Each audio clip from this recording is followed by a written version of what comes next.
Welcome to A Minute of Your Day. I'm Carol Howell, and today I want to teach you a little relaxation technique that I have been learning.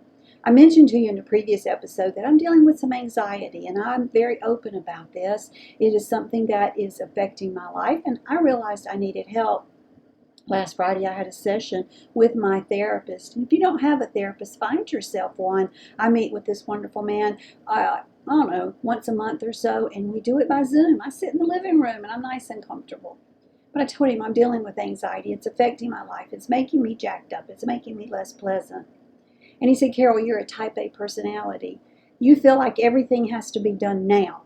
And if it's not done now, the world will end. He said, it's just not true. And he said, we live in a world where many times we feel like we've got to go, go, go, get done, get done, get done, check it off the to-do list. We live in a world where we think we're constantly being chased by lions and tigers, but we're not. And the thing is that if it doesn't get checked off the to-do list, the world will not end. Nothing bad's going to happen if you postpone doing that thing.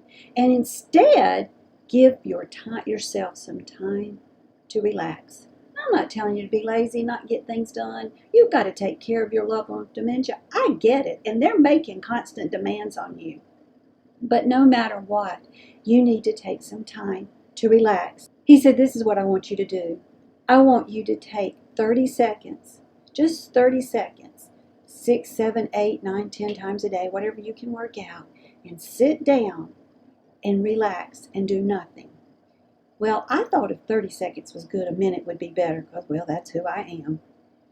And he said, do this as many times a day as you can possibly work out. Now, I thought if I sit in my recliner, it rocks. I'll be rocking really hard because I'm a hard rocker.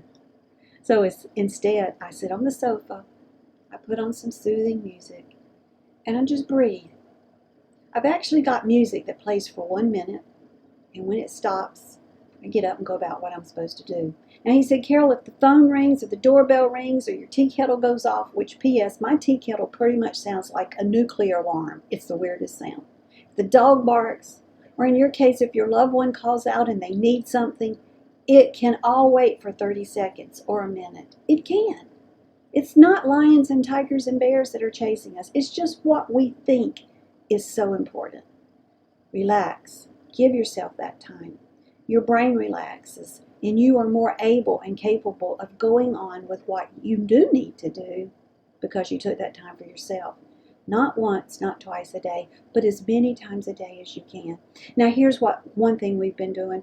My husband and I watch Hulu predominantly. I swear they have the same commercials over and over and over again. It drives you crazy. So what I tell him is, okay, I mute the commercials, and we just sit there in silence. I don't have to hear that same commercial again. We relax. He gets to close his eyes, I'm sure, but I don't close my eyes, but I look down and I can kind of see the bottom of the screen and know when the commercial has stopped, and I click it back on when the show comes. So we're getting times of relaxation. I hope you'll try that. You need it. Your caregiver, your person you're caregiving for, will benefit by you taking care of you. Blessings and smiles.